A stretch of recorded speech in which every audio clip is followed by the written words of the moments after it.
அரசியல் புரிதல் இல்லாம மக்கள் நமக்கு ஓட்டு போட்டுட்டாங்களாம். இந்த கவர்ச்சியில மயங்கி மக்கள் நமக்கு ஓட்டு போட்டுட்டாங்களா? நான் என்ன சரி விடுங்க. என்ன உங்களை நல்ல கண்ணுன்னு நினைச்சு ஓட்டு போட்டாங்களா? இல்ல கக்கன் காமராசர் போன்ற நேர்மைவாதின்னு நினைச்சு ஓட்டு போட்டாங்களா? இல்ல சேகுவேரா, லெனின், பிடல் காஸ்ட்ரோ போன்ற புரட்சியாளர்கள் நினைச்சு ஓட்டு போட்டாங்களா?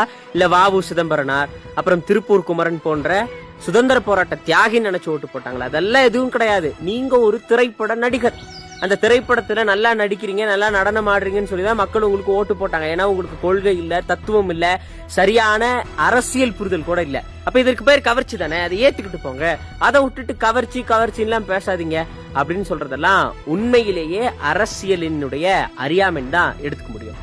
நம்ம என்ன புரிஞ்சுக்கிறோம் அப்படின்னா, இந்த பேச்சில இருந்து முதல்வர் விஜய் அவர்கள் இன்னைக்கு தமிழ்நாட்டினுடைய எல்லா மக்களுக்குமான முதன்மை பிரதிநிதி, வாக்கு செலுத்தாதவர்கள், செலுத்தியவர்கள் அப்படின்ற எல்லோருக்குமான பிரதிநிதி.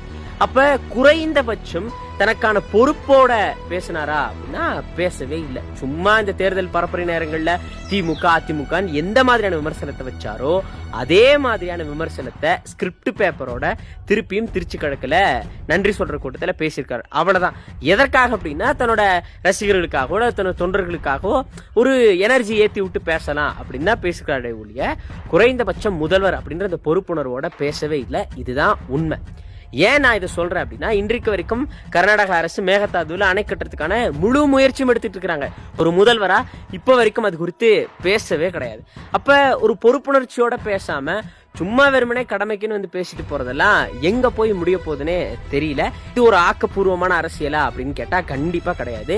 எப்படியும் கமெண்ட்ல வந்து எனக்கு கெட்ட வார்த்தையில திட்ட போற இந்த விஜய் ரசிகர்கள் கிட்ட நான் ஒரே ஒரு கேள்வி கேட்கிறேன். இவ்வளவு பேசுறாருல உங்க முதல்வர், அப்புறம் உங்க கட்சியினுடைய தலைவர், ஒரே ஒரு நாள் எதிர்கட்சிகள் கேட்கக்கூடிய கேள்விக்கு சட்டமன்றத்துல ஸ்கிரிப்ட் பேப்பர் இல்லாம பேச சொல்லுங்க. பத்திரிகையாளர் சந்திச்சு இதெல்லாம் எப்படி எப்படி இருக்க போகுது அப்படின்னு சொல்லுங்க.